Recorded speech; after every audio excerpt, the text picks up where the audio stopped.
Welcome to Alghero, Sardinia's coastal gem.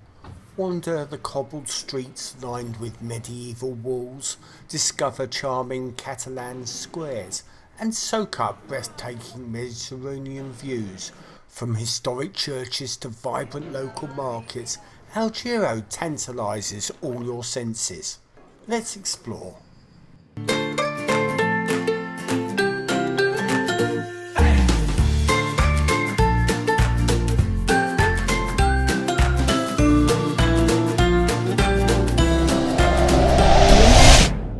Welcome to day 9, and we're in Alghero, something like that, Sardinia, and it's an absolute scorcher of the day again. It's supposed to go up to 99 degrees, 37 degrees C, and it's a tender aboard, so we've just been down for breakfast. Lovely breakfast. I had a scrambled egg and smoked salmon for a change, but it's a tender and we have to get a tender ticket in order to go ashore. I think the main highlights here are the walled city, the cobblestone streets and the Gothic buildings, but I'm looking forward to exploring. It's a lovely view from here. We can see the old city, but we'll find out much more when we get there. Tenders were available from 8 o'clock via a ticket which was available in the Royal Court Theatre, and it was from there that we would be escorted to the tender. I had to demonstrate I could make an 18-inch step before getting my ticket, and then I waited in the theatre until my group was called.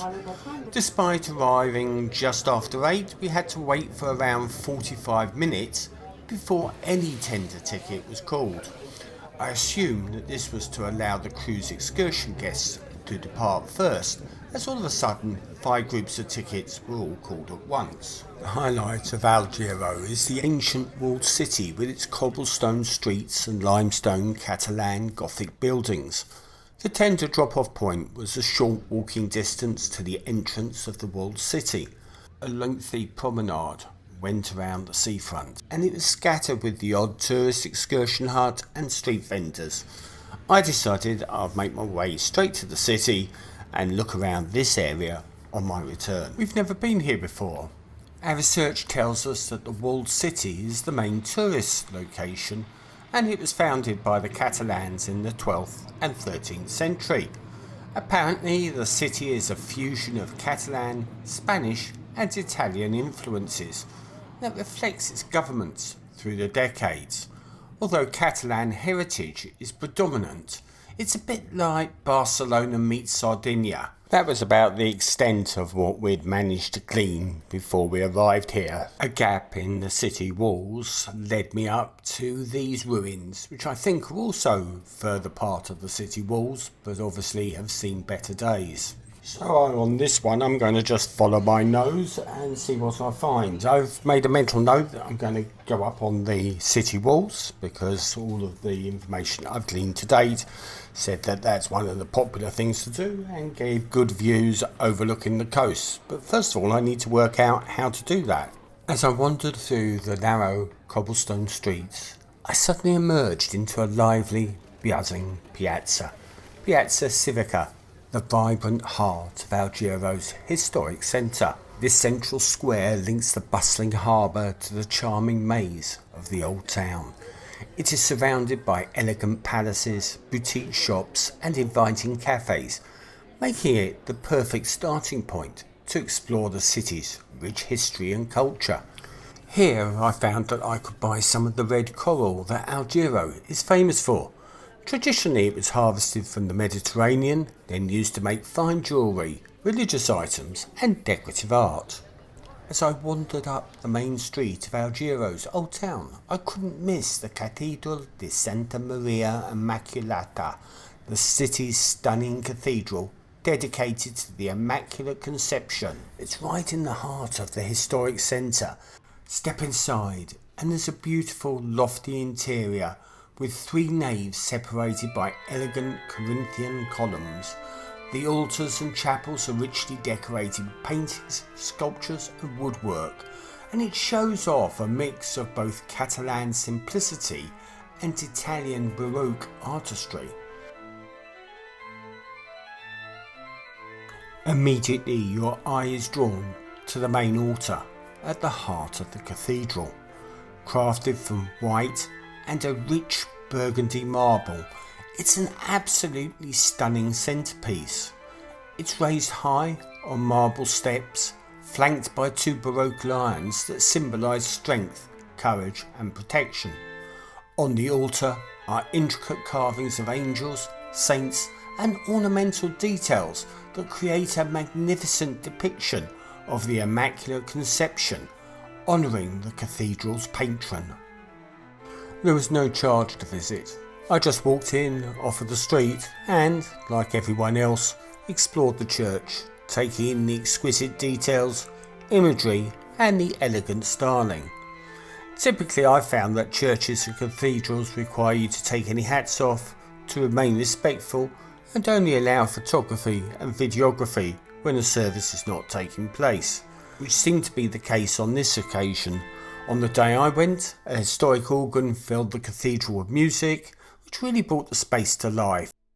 Looking around, you can see how, over the centuries, the cathedral had been expanded and renovated, blending its original Catalan Gothic roots with later Baroque chapels and even some neoclassical touches to create the building that we have today.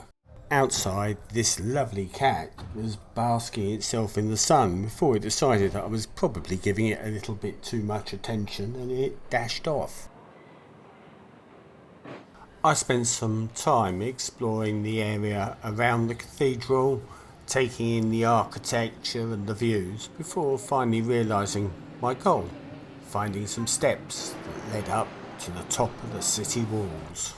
Alghero's city walls are without doubt one of the town's most iconic features, wrapping around the historic city.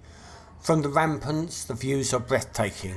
On one side, the expansive Mediterranean stretching out on the horizon. On the other, a jumble of terracotta rooftops and spars from the city it protects. As you make your way along the walls today, you're walking on ground where soldiers once patrolled, their eyes fixed on the horizon for approaching sails. At one time they would have prepared huge trebuchets and rows of cannons that were the first line of defence. These days you just see the cruise ships, an assortment of leisure craft that enter and leave the harbour, and the service industries that support them. The city walls were originally constructed by the Genoese in the 12th century, when Alghero was a strategic outpost in the Mediterranean. They were later expanded and reinforced under the Crown of Aragon after the Catalan conquest in 1354. For centuries these fortifications stood as the city's shield, protecting its people from pirate raids, Turkish fleets and rival powers. What is truly remarkable, though, is how the walls have transformed from being instruments of war into now being spaces of life and leisure. Today they're an integral part of the city's charm. The seaside promenade where locals gather in the evening, children play and couples stop to watch the sun dip below the horizon.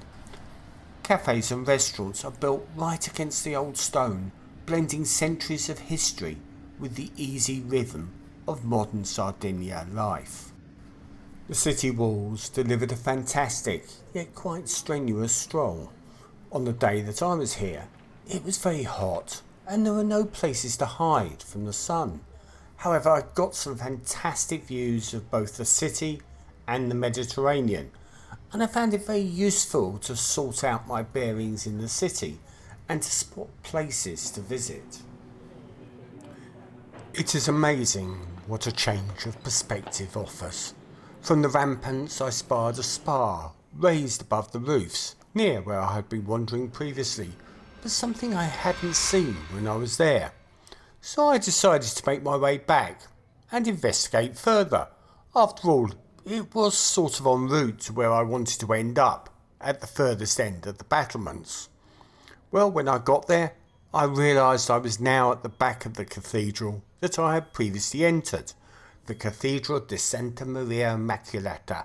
However, this looked completely different to the front perspective, and I guess that just enforces the level of evolution that had occurred on the building.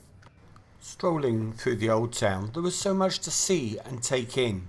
The shadows of the buildings offering respite from the hot sun. This grand facade takes up the whole of one side of the piazza, and unless you knew it was a theatre, there's nothing to tell you what the building is. Unfortunately, I was unable to find a way in. I had been hoping to see if I could do one of the theatre tours that's available for a small fee. The inside is supposed to be well maintained, a modest wooden structure with 3 levels of boxes on 3 walls focused on the stage. It was really relaxing wandering through the back streets in this area of the city, away from the hustle and bustle. As I made my way, the iconic octagonal dome of the San Michele Church, covered in its colourful ceramic tiles, was always present in the skyline. We will be constantly reminded of this dome as we wander through the back streets. We continued to wander southwards to the furthermost point of the old walled city, shortly arriving back at the sea walls. Here we find one of the best preserved of the old bastion towers. Torre dell'Espresso Reial means Tower of the Royal Spur. That's because it projects out into the sea, and it used to protect the royal port. The tower is one corner of the historic coastal defences built in the first half of the 16th century. This piazza is named after the Sardinian revolutionary Vincenzo Sullis, who was imprisoned in a nearby tower for 22 years in the early 19th century.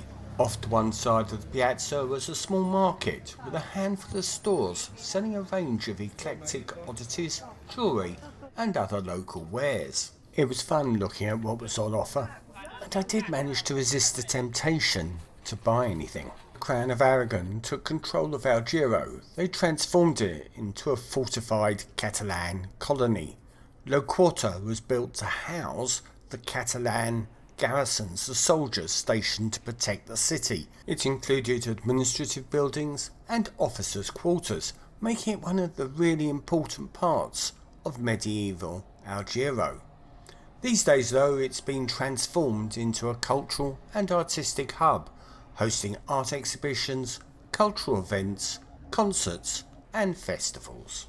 Let's return to Vincenzo Sullis. He was a lawyer and politician who, at a time of growing discontent amongst the Sardinian population, became a leading figure in the Sardinian nationalist movements, advocating greater autonomy and protection of local rights and the island's traditional institutions.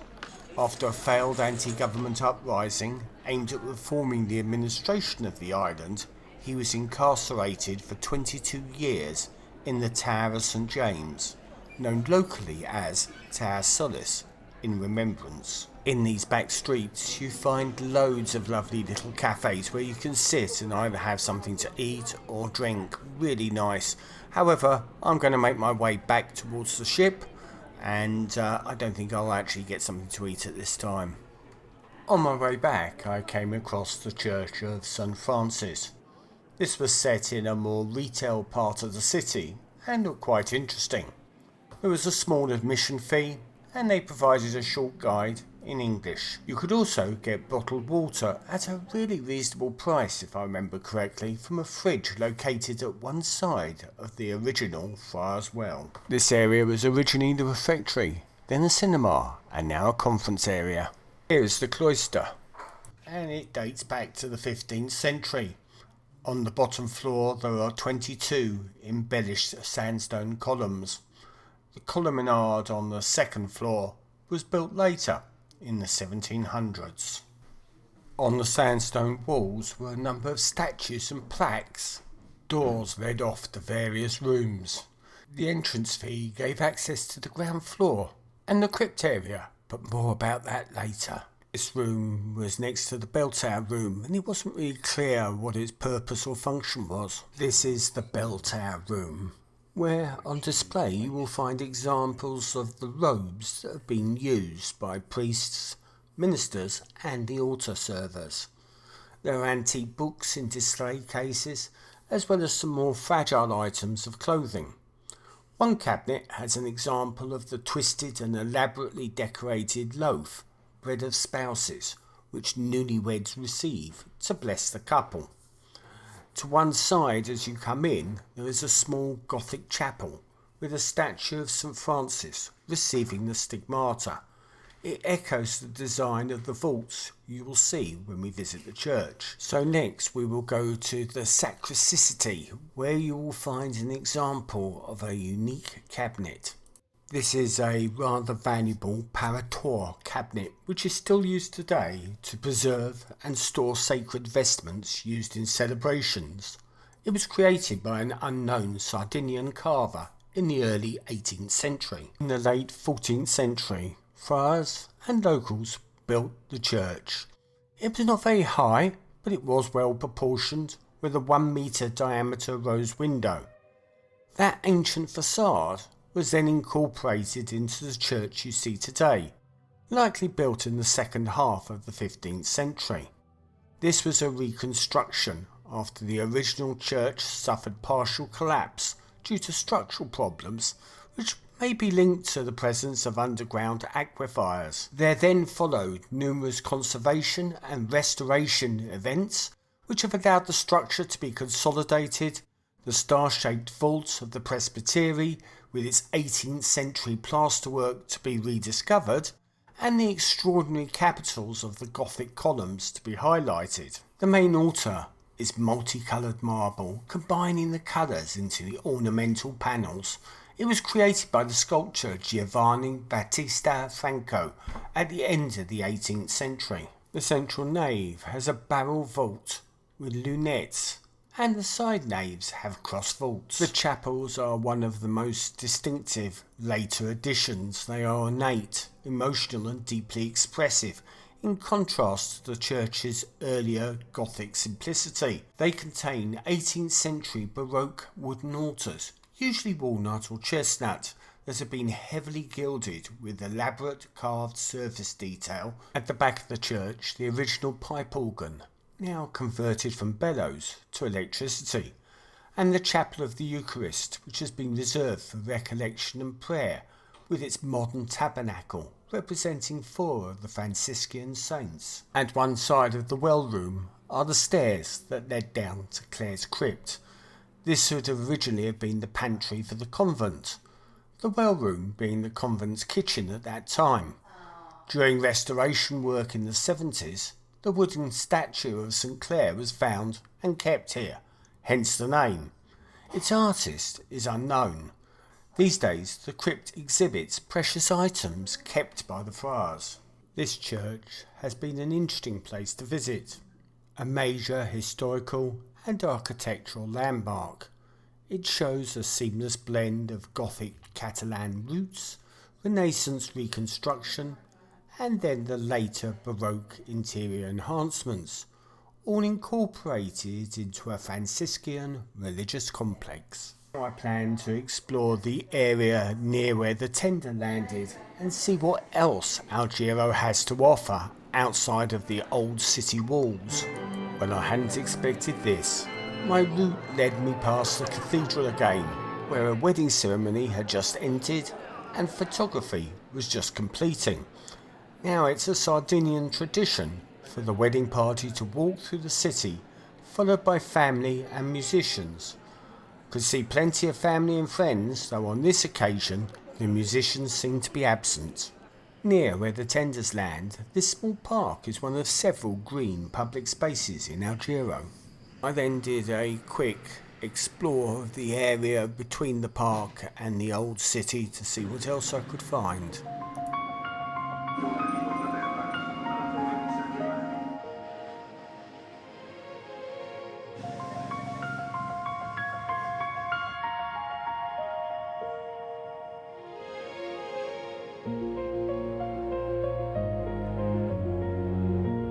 Inaugurated in 1903, this enclosed park remembers Giuseppe Manno, a prominent Sardinian magistrate, politician, historian and a native of Alghero.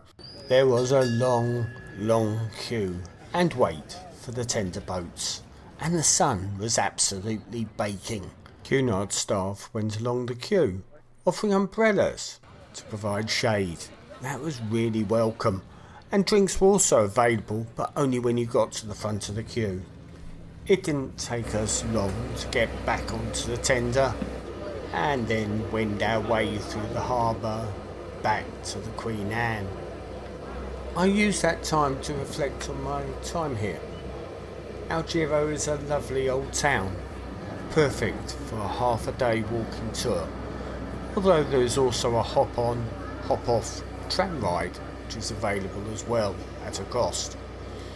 Once I left the hustle and bustle of the harbour and I entered the walled city, it seemed to transport me back to a bygone age and culture. Walking here you feel the city not as a map or yellow sandstone or even a collection of monuments, but more as a living tapestry where history, culture and daily life are intimately woven together. Alghero's old city is both a journey through time and the current moment. Whilst there, I was, for half a day, entirely part of its rhythm. If you're planning to do what I did, make sure to take protection from the sun and regular stops at a watering hole. Once we were back on the Queen Anne, Joanne and I met up and went up for a late lunch in the buffet. This buffet we get here is absolutely superb. Anyway, the afternoon was then spent relaxing, reading and doing generally pottering around, taking life easy. Our Sailaway was just after 6 o'clock, and tomorrow we've got a day at sea as we're en route to Palma de Mallorca. We'd love it if you could join us on our next vlog.